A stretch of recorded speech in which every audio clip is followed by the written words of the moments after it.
Hello and welcome to Emotional Support Water Bottle with Hannah and Ailish. Hello. I'm Hannah. And I'm Ailish. As we mentioned last week, I'm going to Ireland, so we are recording 2 episodes. Okay. And we thought it would be kind of fun, since we won't have like our timely topics to discuss, to just do a top 10. Yeah. So we are doing our top 10 most influential albums of the 2000s. Yes. So we're going to get into those. We'll probably have some crossover. Yeah, albums. I'm excited. We have not really discussed No, them. we didn't. I thought this was actually really hard because I know, because it was hard because I was trying to think of like what I really listened to. Me too. And multiple songs that I really liked from the album. Right. I was trying to think of what albums I actually owned. And it spans like 10 years. Right. So we went from 7 to 17 in this time. So that's like a huge difference of funny age. But it was fun to do this, and it was fun to kind of listen to like some of the songs. I just remember. I know, because some of it was like, is that all from that album? I know. And I didn't realize for some of them. So I had my 10 with 2 honorable mentions. Mine are not in any particular order. I put mine in order. Oh, mine aren't in order. That's okay. But you That's can kind of hard. I'd have to really I know. I had to think about it. But you can kind of maybe as I go, you can kind of think of what yours would be. Save your best one for last. Gosh, I don't know. Do you have a couple honorable mentions, do you think? Yeah, I have some in there, and I don't know if I'm going to say them or not, because I have a couple that are just a hair later in date, but they were still albums that I was crazy about. Well, let's do those last, then we can think. So I can start if you want to think of some sort of little order. My number 10 is kind of a random one. It is Feel Good Inc. by the Gorillaz, and that was released in 2005. This is a really random album, but I remember getting this album because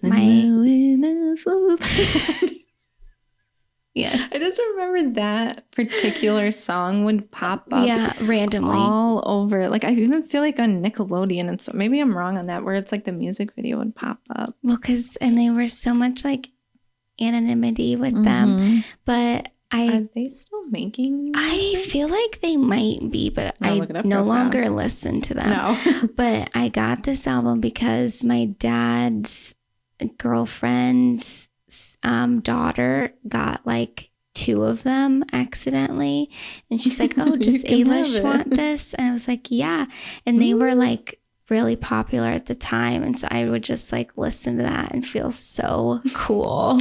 Gosh, it looks like they were formed in 1998. Oh my gosh, I didn't realize that. Sorry, I was just trying to see when they had their last in 2015. Oh, so it has been a while. Something was going on, but it looks like... Oh, wait. They have also been nominated for 11 Brit Awards and won Best British Group at the 2018 Brit Awards. Oh, so they must have had another album. Right. Well, anyway, I really enjoyed that. It was just kind of random, but it was influential for me because it was kind of a new style of music too. And I felt like a cool kid when I listened to it. It's great. Do you want to go back and forth? I mean, or do you want me to do all of mine so you can kind of think? Do you think? I don't know. I don't think it matters. If you would rather me go through them, and then maybe just go through them, and then I'll just say if I have it on my list too. Okay. My number 9 is B-Day by Beyonce. I also have that one on. That seriously, I mean, we're kind of talking about, this is the only album just because we were talking about something else that we talked about. That album was so good. It was so good. And the way that she did so many cool music videos for it, and she looked amazing. I wonder how old she was when that came out in 2006. How old was she? How old is she now? Well, I have no idea how old she is now. I know she just had a birthday. But this was, I mean, literally from this She's album. 42 now, so she would have been... Irreplaceable, Freakum Dress, which is a great one, Ring the Alarm, Upgrade Loved You, it. Sugar Mama, Get Me Body, Deja Vu. I mean, hit after hit after hit all off those this were album. good. And she had that was too when people were actually doing multiple singles from albums, where it was like you fully immersed. You literally in one got CD. the whole album. Yeah, it wasn't like, oh, I'm gonna release 2 and then move on. No, they kept hit after hit. They would put out and video after video, and she would like promote that. I mean, B-Day was so good. When I looked at the album cover, we can put the little album covers in. Okay. I figured out how to do that. But it is so of the times. Like, it kind of looks ridiculous. She looks beautiful. Oh, she does. But then where it's like the scripty, like B-Day, Beyonce, that's like clearly just poorly photoshopped and stuck right on there. Like, it's so funny. But yeah, that album was just iconic. And those songs, like, I still will listen to them and be like, oh, like, I know, like Deja Vu comes up a lot. Like... We could do it would be fun to like do a whole episode about like the relationship of Jay-Z and Beyonce, because I just think there's even like things in like Upgrade You, like about their relationship that I find really interesting, and just like things that have happened throughout the decades of their relationship. And you know what's interesting? Is that the album that had Irreplaceable in it? Yeah. Yeah. That reminds me, because I remember I used to think, oh, Beyonce sings these like breakup songs, kind of like that. And I'm like, she's just been with the same guy the whole time. And then it's like later on we find out. It's like, oh, no. I know. It's those were true to her. Yeah. Which I find really funny. Or even like Single Ladies. I know that's not on there, but it was like, we're like, whatever, Beyonce. And then we're like, know. You're like, oh, well, maybe this was more relatable than we thought. Yeah. So that was my number 8. Or number 9. Number 8 was Celebrity by NSYNC, which was released in 2001. So we're like 8 years old at this time. And people might be like, what? You didn't want to do No Strings Attached? No, I didn't, because this was the album that I had. I know. That's why I was like, I didn't put them on there because I did not own those. Yeah. Like, No Strings Attached is an iconic album, but I had Celebrity, and I remember putting it in my CD player and listening to it. And the cover of it, because remember they're like coming out of like a theater or whatever, and they have the red carpet and everything, but they had where the flash bulbs were from the camera. It was like made of foil, so it would like shimmer. And I remember thinking that was so cool. And that was just like such a good album by NSYNC too. And I listened to it the other day when we were like talking about doing this, and I'm like, these songs are so good. And it just like brought up all this stuff from that time in my life where I'm like listening to this as an 8-year-old, and I'm like, how am I even like understanding this stuff? Like, or like Girlfriend is on there. Like, that was such a good one. Up Against the Wall. Like, it was just, I loved that album. Sometimes you do think about, like, I feel like with like boy bands and stuff, it was a little easier to like get away with like little kids like listening to it. But when you like hear it as an adult, you're like, wait, what? Why was I literally like dancing around in my room to this? Do you remember they used to have these like books about like Backstreet Boys and NSYNC, and it would be like profiles on all the boys, and you'd be like, oh my god, my crush is Nick, or my crush is like JT or whatever, or JC, and it was just so like weird. It was. I know. And they're like, and I remember even back then they felt so old, but they were literally like 20s or younger. But when we were like 8, I'm like, they're like, it just felt like they were so old. It was like we still had a chance. Oh yeah, we still had a chance. Always still had that chance. We're like, we're gonna meet and he's gonna just fall in love with me. So yeah, I loved that album. Or I mean, Celebrity was so good. If I wasn't a celebrity, would you be so into me? They literally whisper it. And Pop, remember that? That was so good. That's a good one. loved.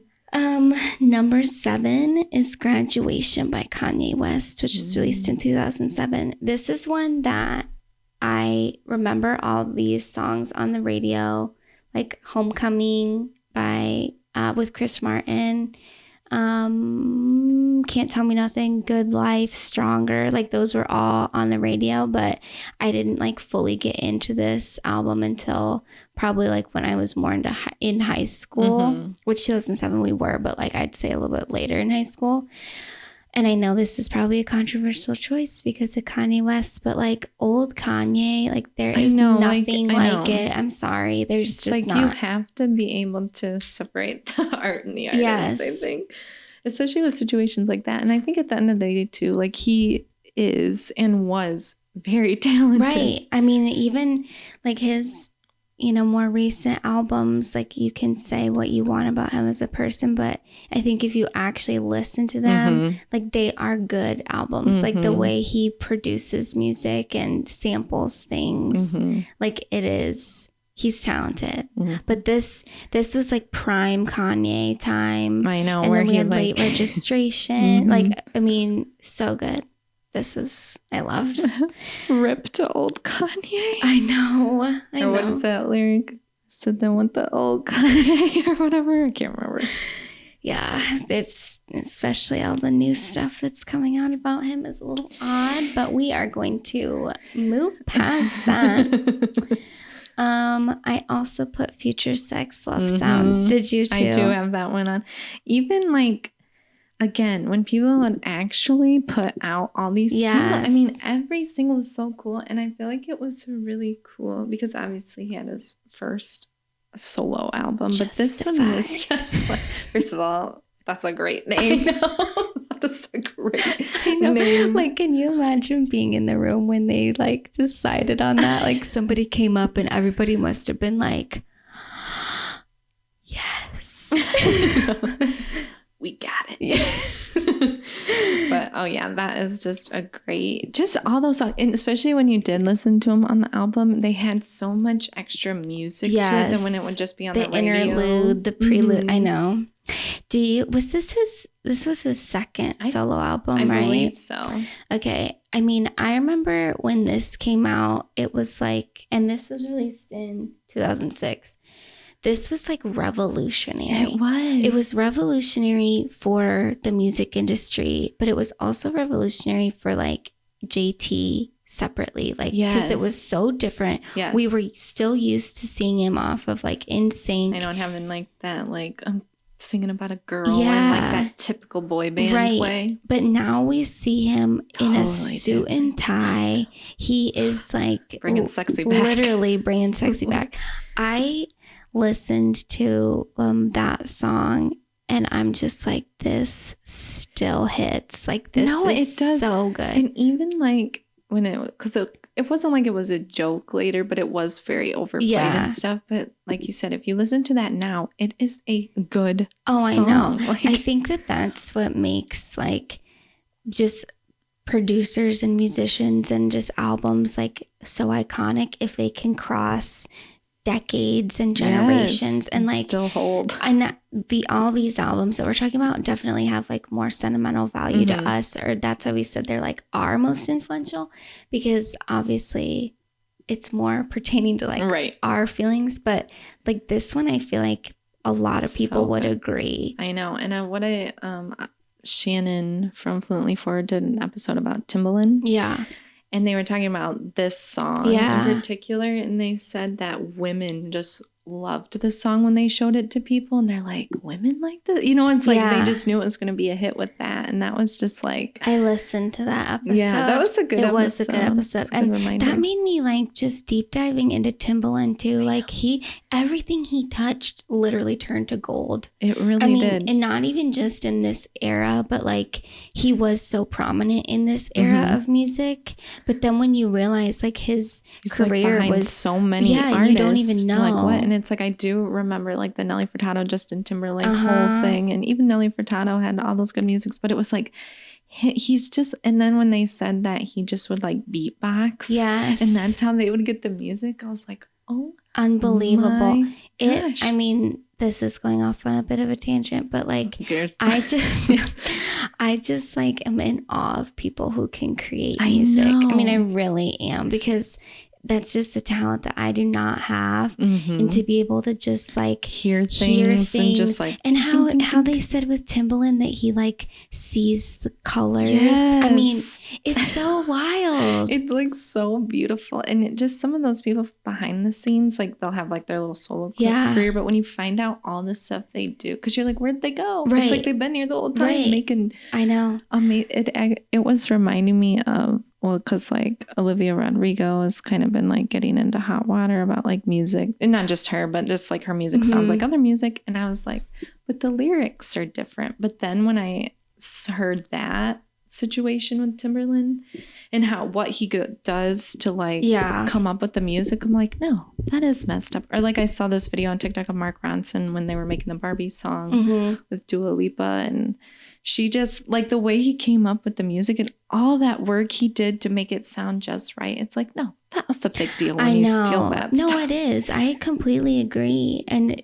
people are like, oh, it's not that big of a deal. Like, it's a different song. Like, I know, different lyrics. No, but like if it's so much harder to create something fully on your own. And like, obviously, like there's so many songs, things are going to sound repetitive, but I do like really like there's somebody behind that always making that music. And it's just like. In that episode of Fluently Forward too, I can't remember what song it was about, because there were some in there that I had never heard. Yeah, there was a couple. But she was like, when you listen to that, like, you know, maybe the song isn't like the best song, or it wasn't like a chart topper, but when you hear it, you can tell that it was produced really well. And I totally feel that way. Like now, like you can hear that, you know, like you can tell, like that's what stuff with like Kanye, like, cause he samples stuff all the time.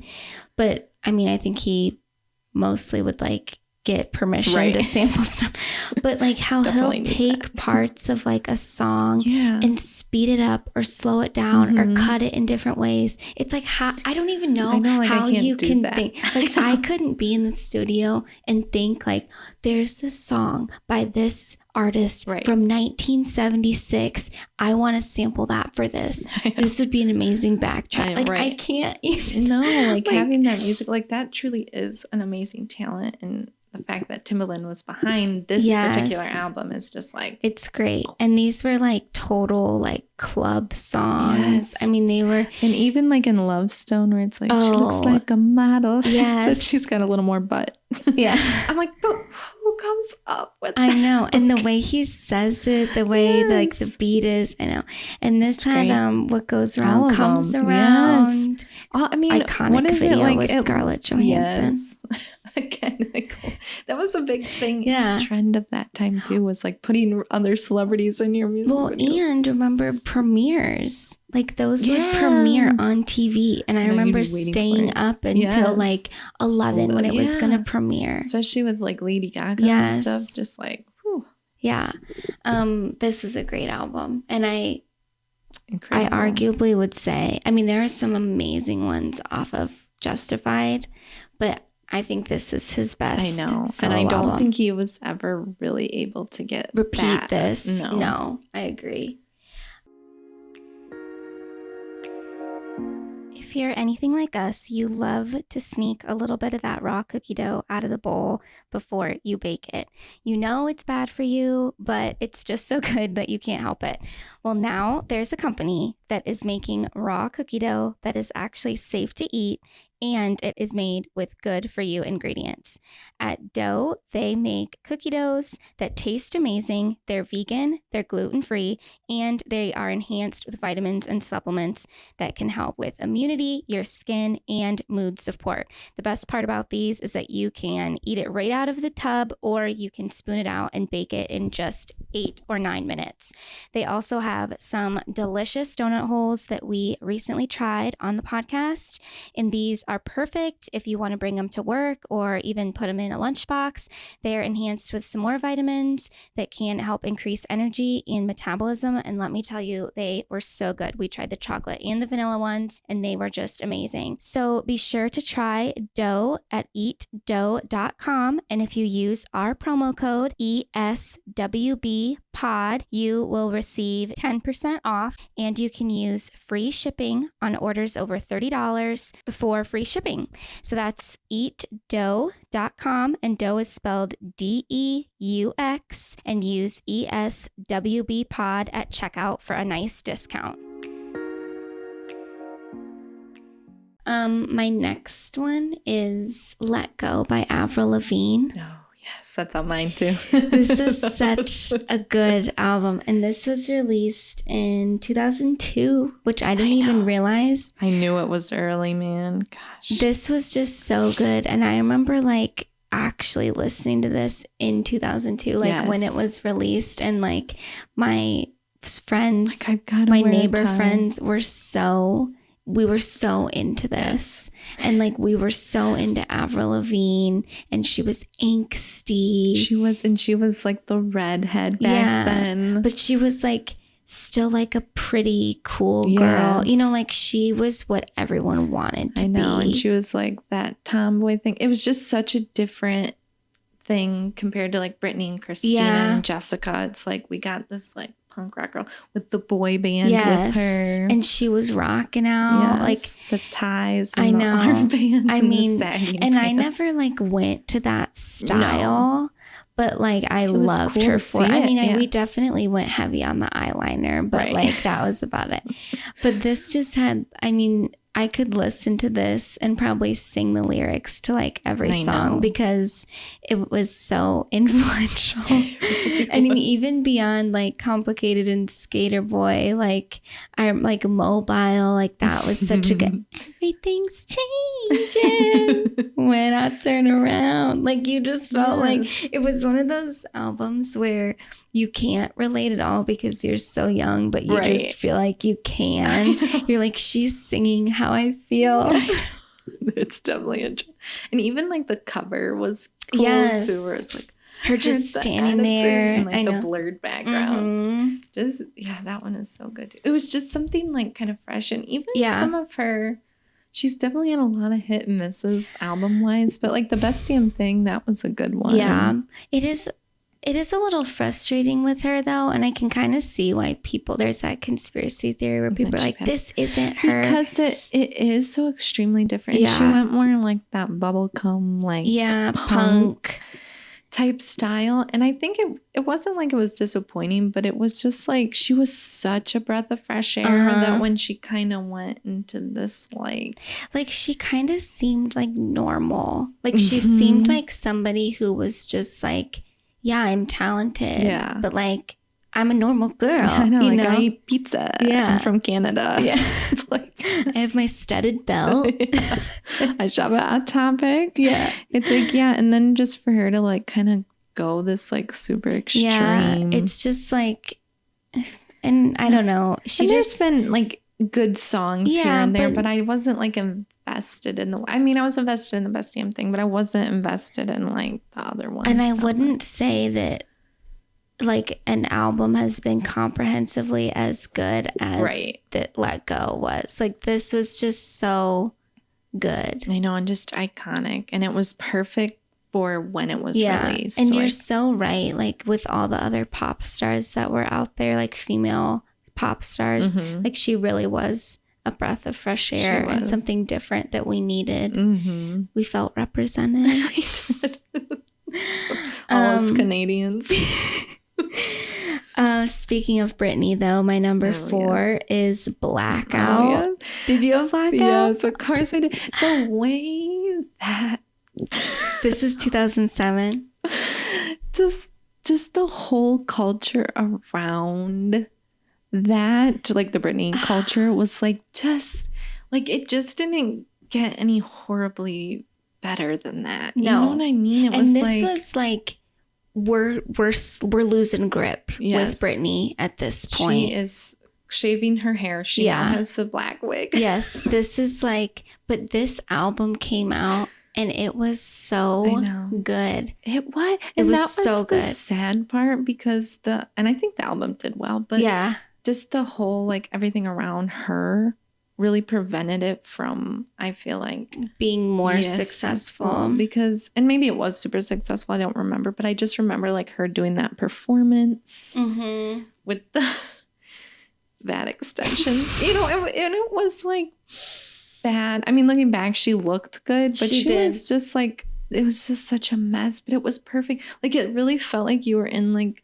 this like, grimy club and you're like dancing to this. I remember I would like before I had like a good like music player or anything, I had this like little like boombox, but my iPod could stick into it, and it was pink, and my iPod was pink too, so it all matched. But I would take that, plug it in when I would take like an hour-long shower for no reason at all. Plug it in, turn it up all the way, and take a shower. And my dad was probably like, what? She listened to sex music. Like, or like, it was so loud. Yes. Like, why did he never tell me to turn it down? But I would play Break the Ice, because it also had like where I could put a CD, and I had this album, and I would put it in there and play it. And it was just like every freaking song was just like Marita.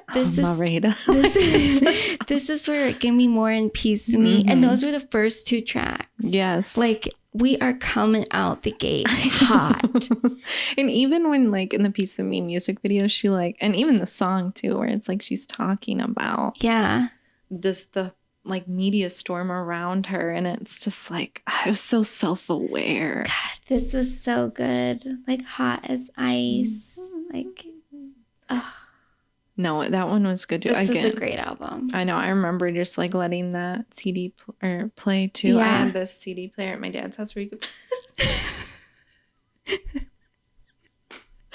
you could put 3 CDs in it once, and then it would just like spin around. Yeah. And then my dad would like burn CDs a lot, so I could have all my favorites on one. But I just remember like putting those 3 albums in and just rotating it. I know. Gosh, no, that one was great. It was so good. I wonder who like produced that one. I didn't know. Like really research these. Me either. I'd be curious for that one. That album. I mean, and I still feel like that was like right in the mix of like the conservatorship happening. Yeah. So I feel like it was like recorded before then. Yeah. And so it was still like a bit more authentic to Britney. Yeah. It was really like kind of controversial though to like this album, because so much was going on with Britney. Mess. Yeah. But then like when this came out, it was like you had to have it. Like when you heard Gimme More on the radio, like how could you not run out and buy this? Give me like that was so. When she's like dancing on the stripper pole, she's still that girl. She's still doing it. She's still that Britney. She's in there somewhere. She's deep inside. Gosh, that one was good. My number 3. It's like kind of crazy that this is so high on the list, but it is from Kings of Leon, and it is Aha Shake Heartbreak, which was released in 2005. Now they came into like more popularity with like Use Somebody, which was off of their album later, Only by the Night. But I loved this album. Like, I loved Kings of Leon. I still love them. And when I look back on like their albums and which one, like they might have gotten famous from that later one. But like when I actually deep dived into them and like started really loving them as a band, like this one was my favorite album and like resonated the most with me. And I kind of miss them, like even throughout like my 20s, like I would listen to them a lot. And I don't know, I think it's really hard for bands to like have longevity. And it's not even that their music got bad. Like their most recent album, I did enjoy it. It's just the times are different, and I feel like they have to rely on their old fan base more. Right. Yeah.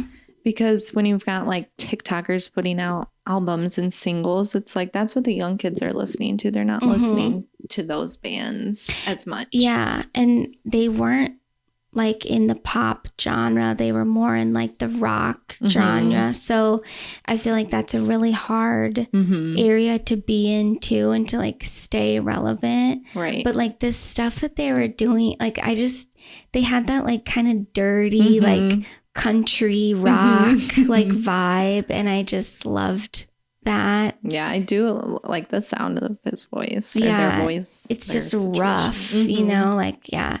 So that was my number 3. They hold a special little place. And I think even with like bands like that and stuff, they don't like get radio play like that because people aren't really listening. Right. I mean, like if you're even back then, like everyone was listening to like the pop, like top 40. I know. And if you had one song in top 40, people will like it, but they're not getting the album from you. This was probably one of the ones where I didn't own this actual album, but I would go to the library and rent CDs and burn them. And then, so I would just get it illegally. But, you know. Burning CDs. So, you kids don't know what that is. I know. So I would like listen to this in my car all the time, like going to school. And I remember like singing these songs like to myself, like when we were in high school and everyone like, well, not everyone, but like the 2 people that weren't you. So like, you know, our 2 other baby friends. We're like, what is that song? And I'm like, oh, you don't know it. It's a deep cut off their album. Not edgy like me. My number 2 album is Infinity on High by Fall Out Boy. I'm wearing their merch from when we went to their concert. This album, like, seriously, I love this album so much. This was released in 2007. And I just loved this album. Like, I was so obsessed with it. I mean, I loved From Under the Cork Tree too, but like this album, I was so like enthralled with. Like I would listen to this on my iPod or on my little CD player, like when I was going to bed and I should have been sleeping, but I would sneak it and put in my little headphones. Like I was so obsessed with this, and like I really can't believe that we never went to one of their concerts until so later in life. Like, I feel like we never thought it was an like I literally don't ever remember us saying let's go to a concert, don't either. Like a Fall Out Boy concert. It's like it just seems like it would never happen, right? You know, which we really should have, because concert tickets would have been a lot cheaper, but it's fine. Literally it probably would have been like $25. But I just loved this album. Like I just freaking loved it. I don't even know what to say. Like there's so many.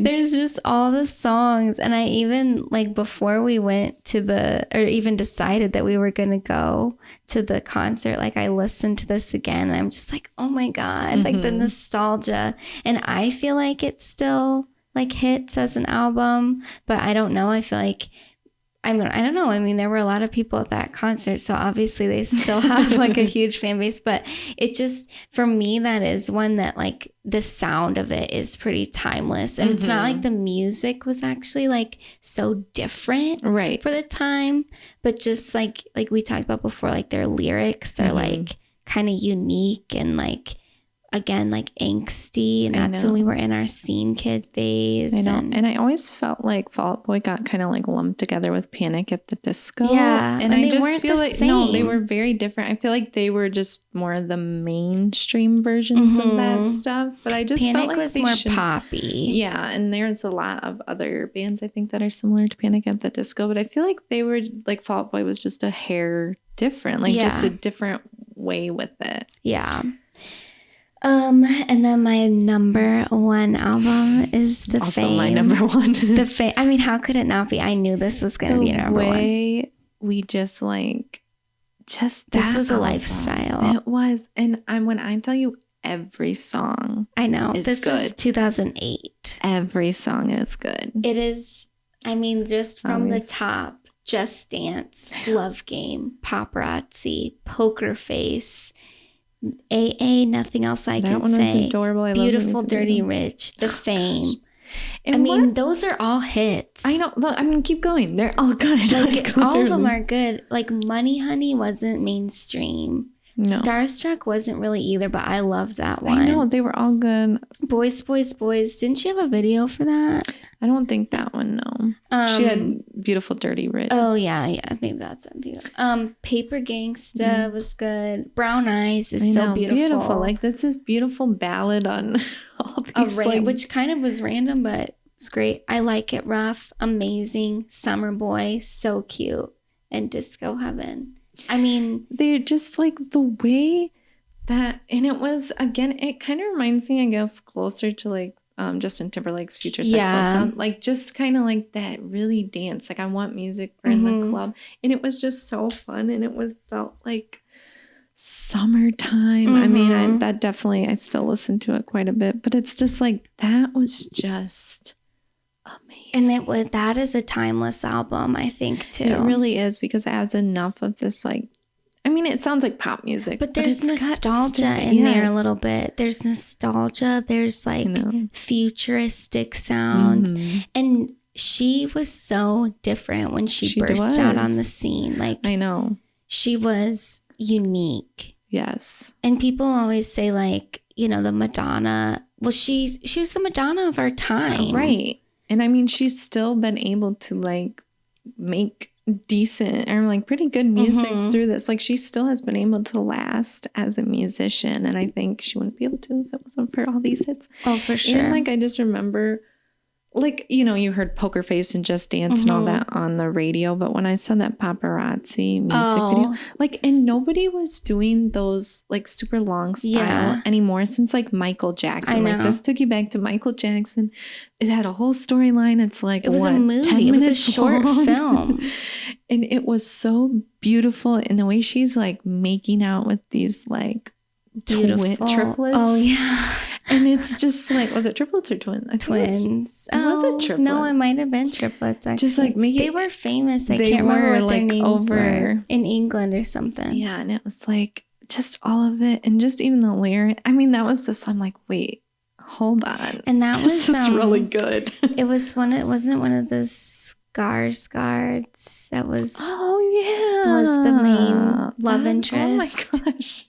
It was. Yeah. I mean, Alexander, right? I think the older one. Yeah. Yeah. I mean, that album too, or that music video. I mean, she looked so stunning. I know. And she was dressed so uniquely and dramatically. I mean, everything about it. I'm like, this is me. This is literally how I feel inside. I know. And it was just so like, and I just love that. Like, it was called The Fame, and she just had like this fascination with being famous. And it was like the album encapsulated that. And even like The Fame Monster was kind of like, that was a great album. It was great too. And it was kind of like this like transition into like more of the Lady Gaga that is a little eccentric, even though she always was, but it was more like this outward. Yeah. This is like the height of like loving Lady Gaga. You know, it started with this album. The Fame Monster was unbelievable. I know. And I remember we were like, there's only like 7 or 8 songs. Yeah. And we're like, we need more. I know. I mean, it was just, they were all good. So yeah, it was. And that was the concert we went to. That was like our first real, like, we got to go by ourselves. I know. And get like, and it was just such a amazing like vibes, and everyone's dressed up, and we took pictures with like other people that were like dressed up so good. Fun. But yeah, and then like she kind of changed her vibe a little bit. And you know what? I mean, I can appreciate when an artist evolves and changes, because I'm not the exact same as I was when I was, 15. But I think for her, what really like threw people off was that like the changes were so drastic. They were. Like we went from the Fame Monster and stuff, and then we went into art pop, which was like really different. Yeah. Which I still thought that was a pretty good album. And then we flash forward a little bit and we go to like Joanne, which was so different. And then she's doing stuff with Tony Bennett, which, I mean, everything fits her vocal range and it's all beautiful. But I think it just, for her even to like maintain the popularity with how like unique and different and weird she was, like it's hard, you know? Is. And now she's kind of like, I would say that she's more normal. I know, honestly. she's like back. I know, and like wanting to take herself more seriously as like an actress. Yeah. And stuff like that. But I definitely, I don't know, it's just that time. But I just remember her playing those like Poker Face and Love Game, like acoustic. Do them on the piano only. It's like just, she's so talented. And I remember even back in the day us talking about it, it's like she has so much talent, but people aren't taking it seriously. I know. That's how we were out here. We're defending her. We were so deep into this though, and we were like so mature for our age, because we'd be like, her voice is so beautiful, like why don't people hear that? I know, they're like not getting it. Or even like her song Speechless, it's like, what a beautiful, that like was stunning, just the lyrics and everything. And when you'd hear her like perform it, and she would do that one a little bit more calmly, it was just like, see, we're telling the truth. I know. Or like we talked about in a previous episode, the VMA performance, like that was so theatrical and iconic. And I just remember looking at the screen and being so like enamored. Wow. I know, because it was just so, I mean, we would see like over the top performances and stuff in the past, but this was like, it was so different. Yes. And I don't know, I think we are kindred spirits with Lady Gaga, because I felt like we understood her from the beginning, you know? I know, and like just really appreciated what she was doing, where I feel like a lot of people are like, what a lunatic. What is going on? Yeah. And like we said, it was hard out. It was hard out there a few years. Definitely, we stuck with it. Definitely, quieted down on our vocal, which I mean, but it was frustrating too, because at the same time we were like getting made fun of. Yeah, we were. I mean, this is like going through like high school, and then even going into like the college years. That's like my roommate at the time was like into Justin Bieber, and I'm like, okay, I literally had a poster of Lady Gaga like from the Fame on my side, and she had like Justin Bieber. I'm like, okay, which I loved J Biebs, but not really at that time. Or like it was okay. But yeah, I mean, it was definitely different vibes. I knew we'd have the same number one. I know that one 100% is like number one forever. Even if you like consider another one, and you're like, no, there's nothing that like is if we think like growing up. Right. That's what I kept thinking. Even like our interest in music. Yes. Was that. That's what I kept thinking when I was making this list and trying to put it in order, and even just like I would think of singles, but then I'm like, no, but I didn't really listen to that entire album, or like this didn't greatly impact my life, you know? The way the like, just like going into Lady Gaga did, it was like, like I would have made like, I don't know, Britney Spears my background. Right. You know what I mean? Or like any of these other artists, even like hot guys that you had a crush on. I never would have. It was Lady Gaga. Okay, so what are some of your other ones? So should we take a break? Oh yeah, we can take a little break. All right, we're back. Well, I'm just going to add to the list here. Well, first we should say we had 5 overlapping, which I think is a testament to our friendship. More than 5 left, but I do have 2 that I'm going to I have 2 honorable mentions to bring up, Okay. Ooh. All right, I'm not one, but this was one. Gwen Stefani, Love Angel Music. Oh, baby. Yeah, that was a really good one. And that, because that was her first solo album, wasn't it? Yeah. Where she like just came out, and it was like this whole new sound. And I mean, now we can look back and say that it was a little weird that she named these young Asian women that she would carry around. Into the Harajuku. I know. But culture. I know. I guess maybe I shouldn't have said this. But the album was good. But the music was so good. I mean, obviously, Rich Girl, Holler Back Girl. I mean, just all luxury. Oh, yes. They were good. I know. And I just love just the whole vibe. And even the way her like voice sounded was really good. And she was so beautiful. I know. I think that was like the prettiest she ever looked. It really was. And just when you'd see her out on the carpet, because obviously when she was with No Doubt, it was different. Yeah. With like the style. But yeah. when you saw her out here, it's like really when she started with like the red lip and just the platinum hair. A little retro, but still like giving modern blonde bombshell. I know. And remember then she started like, that's what really started her like fashion line and everything. It was Lamb and it was all off of this album. I know, that is interesting the way they would like, she was a big one that did it where you would like market everything. Right? Like you had like this full blown like brand where you would have the clothing line, you would have the perfume. Yeah. Because didn't she have 4 perfumes too? Like clothing. She had a lot. Yeah. It was like all that collection. It's just like, it was just a great time. That was, it was good. Another one what should I do next? Wait, did you write the year down on that one? No. I wonder when that was. It must have been freaking. And then she had like that album. What's it called? 2000. Are you gonna go? 5. 4. Oh. 2004 was a good year for movies. Like Mean Girls came out. Yeah, it was. All that stuff. Another one I did have on here was Jonas Brothers. Their Self. Oh yeah, that was a good one. Oh my gosh. That was one that had Love Bug, wasn't it? I believe. I think. Because there was 2 that they did like really close together. Yeah, they did have. That was the thing too. Because when I was looking up these, it was like there were so many artists where it was like a year in between. Yes. I mean, you were either in the studio or on tour. Yes. Like you were pumping out the music because you had to stay relevant. But that's what's different now is because they have the streaming.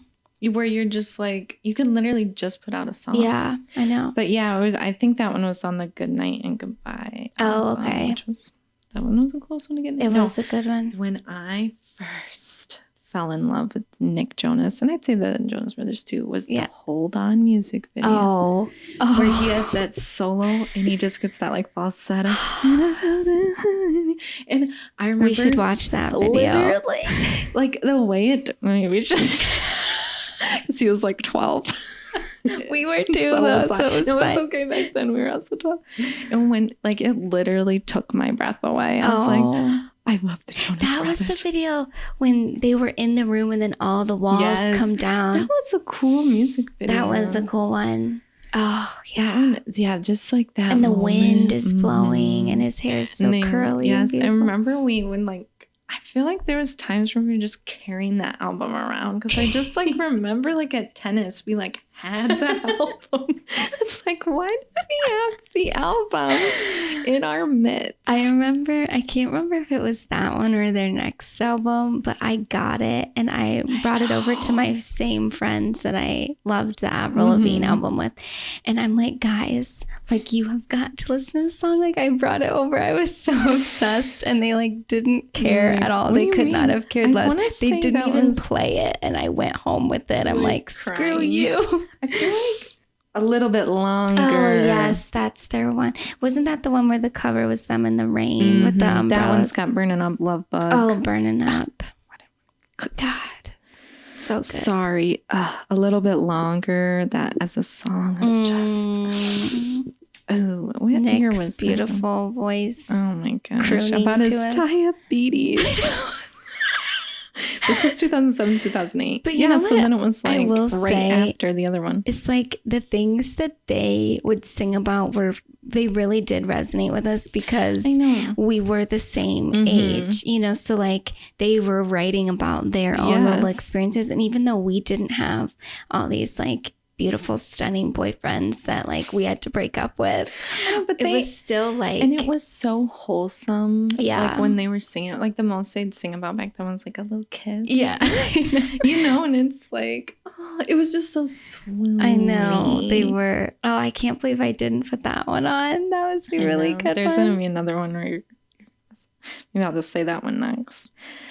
No, I did have Oops, I Did It Again on there. That was a good one. A classic, but it just felt like it was like such a tie between Black. I mean, there wasn't a tie, but I just feel like. But they're very different albums.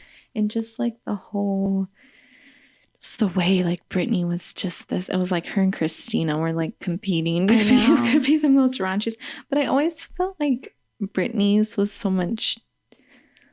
I mean, I feel like I loved Christina, obviously, but hers was a little more trashy. And then Britney's was just like, I'm a little girl. She was so wholesome and like innocent. Yeah. And even when she was being like a little risque, it was still like, oh, it's Britney. I know. And even when you think of the song, oops, I did it again. The part with the, I thought the old lady dropped it in the.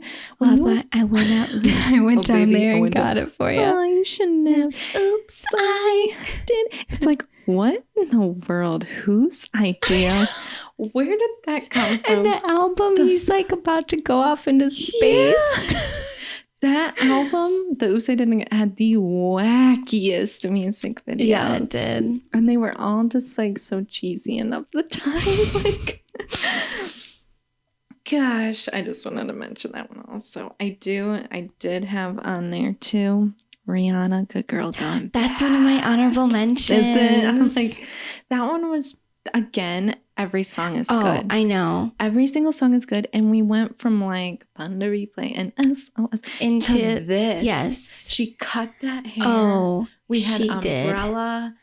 Which is still a really good song, even though it got highly overplayed. But I mean, Rehab with Justin Timberlake. And that video, remember that video? And the Neo song that she collabed with.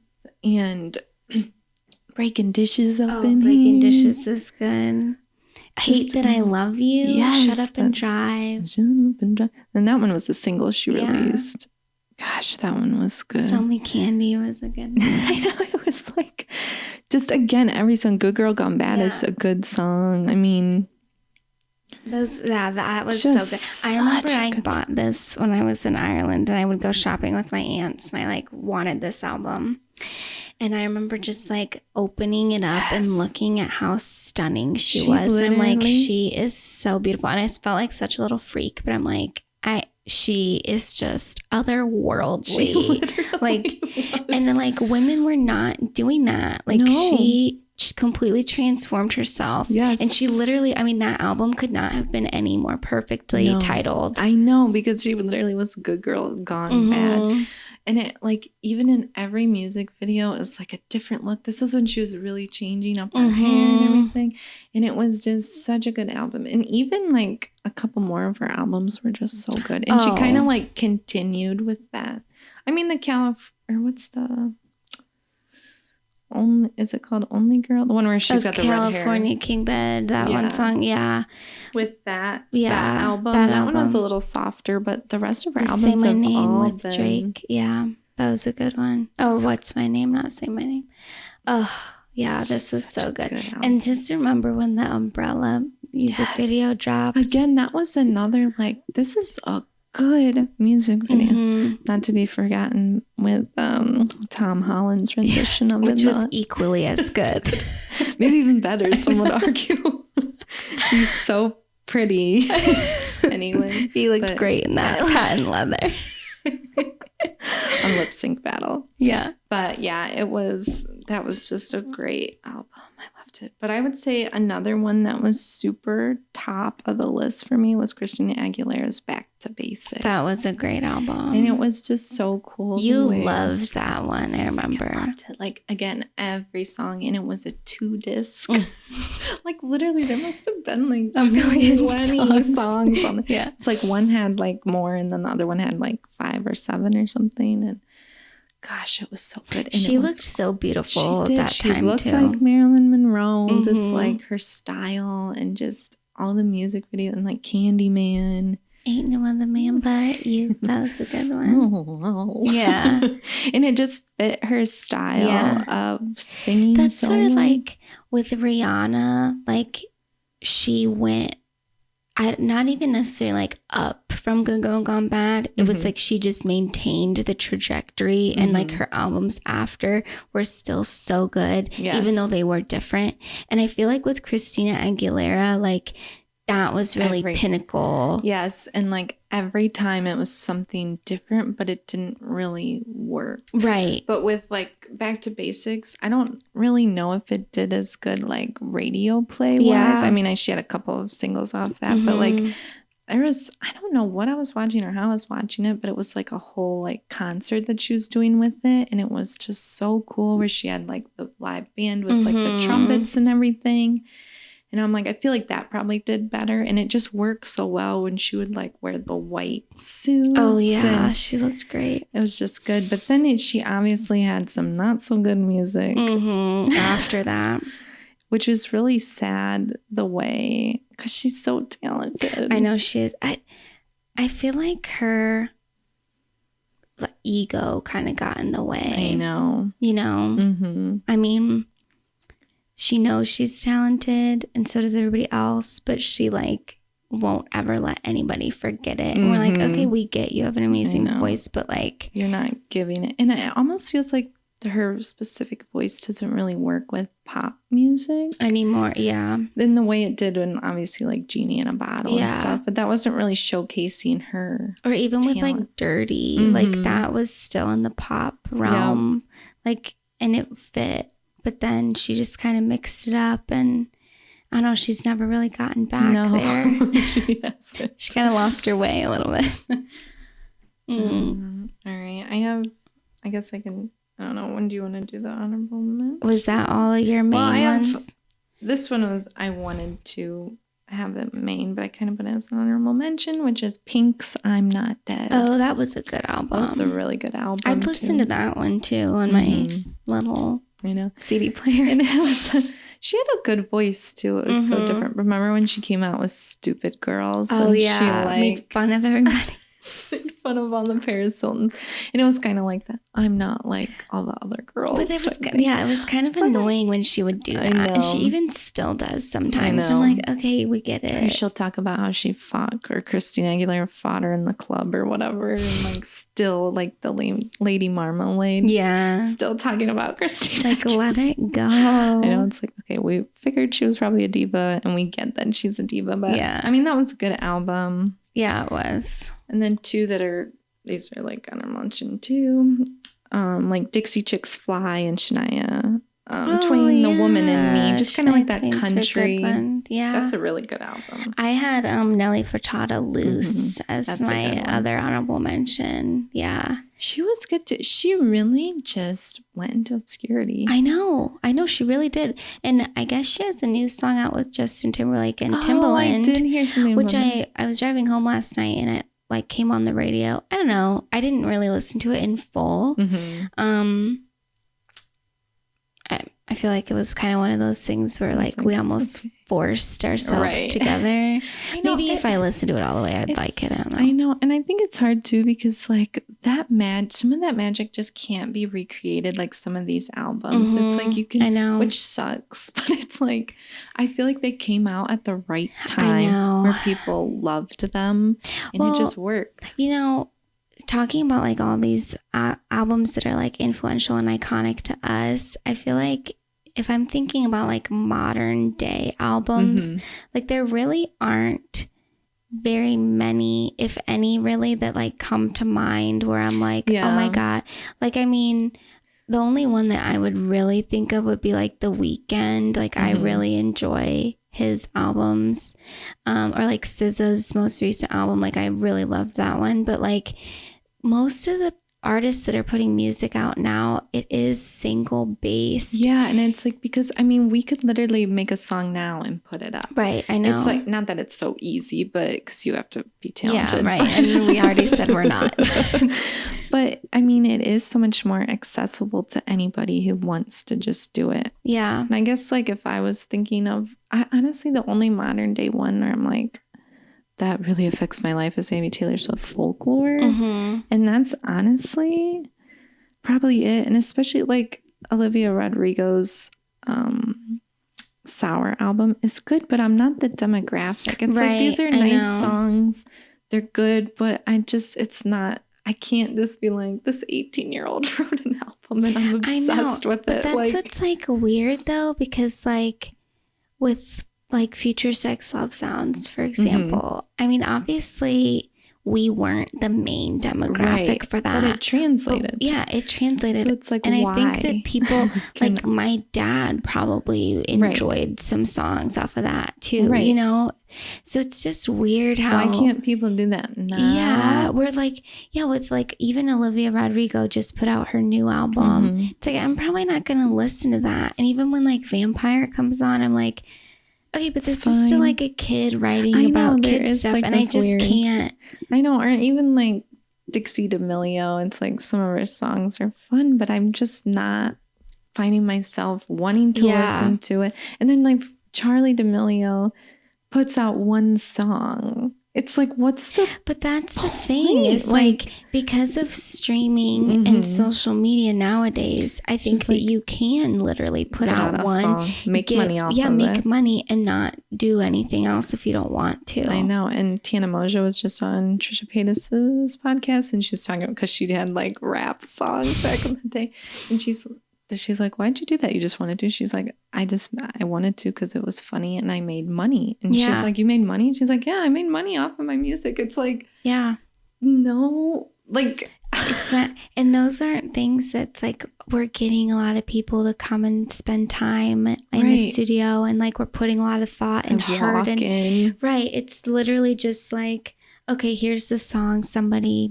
wrote for you. All right, let's put this beat on the back. Okay, we're done. Like, record it. We're done, you know? And I do feel like, for me personally, I find myself just liking singles, though. Yeah. Like, I'm like, oh, I like this song. I don't even know the artist, but I like this song, and I put it on a playlist. To go and look at the album. But that's where it's so different with streaming and, like, Spotify or Apple Music. It's like, we can just do the one, and even back in the day when like iTunes existed, it still was like, I remember like I would scour for artists and I would look through their whole albums and be like, what other songs do I like? And I'd have to like then save up my iTunes money to like get the whole album. And I felt like too, you would want to support the artist. Now I find myself, I'm not listening to Addison Rae's music. Like, where's the, you know, it's like you find yourself doing it. It's like, because of what we just said, we're like, anybody can make music now. I don't feel like this random influencer, TikToker, like, why would I listen to your stuff? Why would I think that you have the talent to make music? You know? I don't know. Speaking of just like, you had money and threw in the studio, it made me think of Heidi Montag's album. And I know, like we've said before, we listened or watched their Snap stories. Honestly, like I know that album has like gotten more popular, especially in like Japan or whatever they said. But like I think that was very comparable with like what Britney Spears was doing at the time. And I don't know why it didn't pop off. She was a villain. But you do wonder, like, why did she not have that mark? Was she like just a little too late when she made it in the way that everyone hated her by then? I think so. And that's what, but yeah, I know. The more she plays them, the more I'm like, I'm like, this is good. I'll be your blonde tonight. If that's what you like. Yeah, it was like of the time, and it was that easy pop music.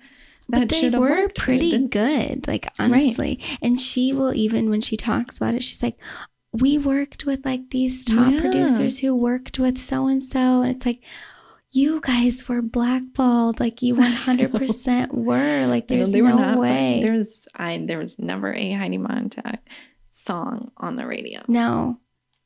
Or was it promoted on the Hills either? No, they didn't promote it on the Hills. Yeah, it's crazy. But like that, it actually was like an album that was very early 2000s. It is interesting to think of like, even if you're thinking of all the pop princesses back in the day, of like why Mandy Moore and Jessica Simpson didn't really get the stuff that like Britney, you know, it's like interesting who failed and who did really well.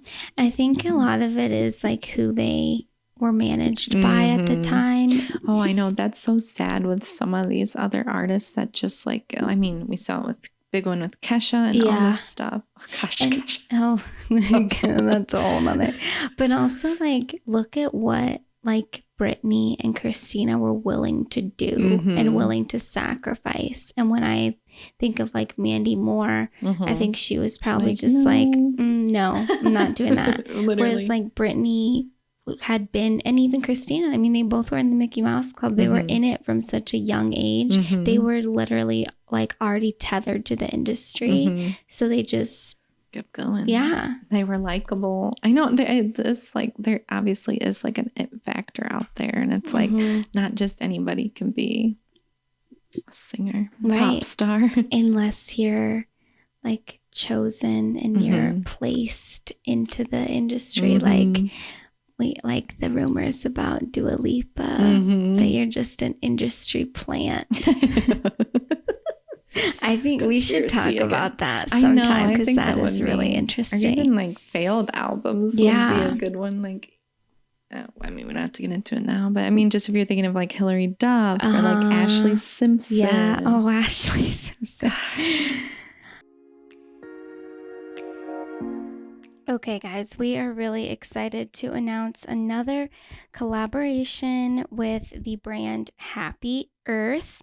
They make the cutest clothes, and they are sustainable and made really responsibly. We are getting an order in soon, so we're really excited to show you guys some of their cute fashions, especially with the temperatures cooling down here in Ohio. For fall, these are going to be so perfect. So they have everything from organic sweatshirts to organic joggers, really cute graphic tees, and the best part about this brand is that they actually give back to the environment.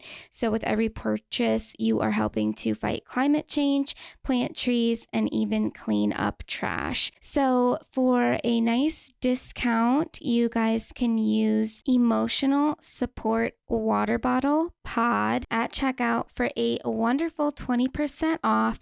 That's at happyearthapparel.com. Use code Emotional Support Water Bottle Pod for 20% off at checkout.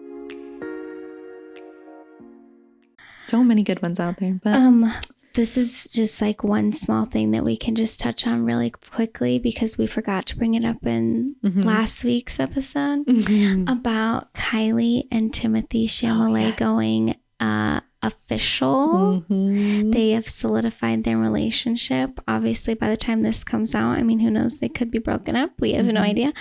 But I'm into this. I know. I think it's really cool. I don't care if it's PR. Me either. I don't care at all. I think in the weird way, I saw somebody was like, normally you would think that Bad Bunny would be with Kylie and that Kendall would be with Timothée. And I'm like, yes, but for some reason it works. Kylie and Timothée work so good. They were really cute at the Beyonce concert. And I don't even care if that was like, oh, we want the paparazzi to see us. They looked so cute, and it made me be like, where's my Timothée Chalamet to like give me that when they had their hand. Oh, it was just really cute. Her arms looked so skinny. Oh, she looks unbelievable. I was like, yeah, Timothy's there, but look at her arms. I literally think, and people are like saying stuff about her because they're thinking of the old Kylie. She is like seriously making changes in bringing back like her more natural body and more specifically natural face, I think. And it is really showing, because there were times there, specifically like the Travis Scott era, where like it was getting a little out of control with the fillers. I know. And it's like, is like, even back in the day, she was a pretty girl. Yeah, and I think it is kind of nice not to have to look at this, like, and I don't want to use the word bimbo, but it kind of like this bimbo persona. Yeah. It's like, what happened in the cute, giggly Kylie? Right. I mean, and she's even said that like she doesn't show her real personality. And I'd love to see it. And I loved it. And I think she's been looking really good, dressing better. But that makes me feel like she and Timothée actually are more suitably matched, because it almost feels like her persona goes more with like Travis Scott, which I did love them together. I thought they were a beautiful couple, but like who she really is kind of like weird, goofy and like woman. Silly, and they probably fits with him together. Yeah, I do think it's kind of crazy to think like she has 2 kids and he's like dating her. I don't know. That's like kind of men like, don't care. Men literally do not care. It's like not my problem. Basically. Right. It's so crazy. But yeah, we'll have to see what transpires. I am here for the couple though. I think that they are stunning together. And I want to see what it's gonna become. Like, me too. Are we gonna have a big, beautiful photo shoot of the 2 of them? Yeah, I'd love to see like a Vogue spread. I'd love to see a wedding. I'd love to see a couple more kids. Would that happen? I know. Like, what is this world? I'd also love to see like Timothée Chalamet, like, I don't know, like grow up a little bit. Yeah, he definitely still has that like just a goofy teen. Yeah, you know, it's like, even though he's not, it's like I would like to see like more of a sophisticated, right? Like Kylie. I mean, I love the like frat boy look. Yeah. How old? I was just about to ask because Kylie's 27, 26. Stand by. 26. 26. Let me get Timothée. I feel like he's probably about the same, I bet. Yeah. 27. Oh, okay. So, well, age appropriate. Age appropriate, I know. And I would like to see him put on like 10 pounds of muscle. But I feel like that's why people like him, because he's like a little gangly, like little Tim Burton character. It's a look. No, I thought he looked really cute with this little hat on. I think he's cute. He is cute. He's a cute kid. I can't remember. He's a cute kid. He's like 3 years younger. But see, I think of this as a kid. I would like to see like a more grown up persona. But somebody was pointing out about how like people standing next to him look so average because he has such like a good face for the camera. Yeah, he does. And that when you're like, if somebody else is next to him, it's like they're not ugly, but compared to him, they're just not Kylie though, because she's beautiful. She's got the camera angles too. You know what else is nice? Like, again, going off on a random freaking tangent about this, but with seeing them together, like they're so nicely proportioned. They are. And like I will never have that in my life because I'm like barely 5'2", and I will never be with somebody that's be like a 5'4" guy. No, I mean the short kings. No. But it says to be like almost 6 foot, which makes no sense. Should I look up their height? Yeah, I think Kylie is a little shorter, but she wears heels. Like 5'6". Let's see. I would die to be 5'6". In feet? Sure. She's I wanted in inches. I know, like what? Now let me get to. So she's 5'6". Okay, she's 5'6". To Google height and feet. Why is that? He is 5'10". Oh, okay. Well, I think that's a good. And then when she wears heels, they're very about the same thing. And I kind of loving the like brunette, pale people. Like couple. Oh, I know. It's kind of like a look. I like it's almost like a modern day, better version of Twilight. Oh my. But we'll see what happens with that. Well, I thought this was kind of a fun little episode. I know. So you want us to do something, or we could do like a deep dive into something specific from a certain era. And please let us know, like, what were your most influential albums of the 2000s? Like, would you agree with some of ours? Were there some on there that we didn't mention that you loved? Let us know. And if you'd like other episodes that are kind of like this ranking style, you know, let us know. We're open to anything. We're open. We had fun. We live this, to please you. At this point, yes. I don't have recommendations for this one, so we'll just listen to some of these albums. Yeah, for sure. If you never have, do it now. Yeah, we'll put all of them listed in the description so you can check them out. And please check out our socials, and don't forget to rate and give us only positive reviews. And we love you guys so much. We're about to pass out because it's 150 degrees in here, and if like our faces are red, that's why. We're barely hanging on. I drank like 3/4 of my liter. My posture is getting worse and worse. There's air in here, but it's not. It's not enough. Those are steaming up. Anyway. Okay, thanks, guys. Bye.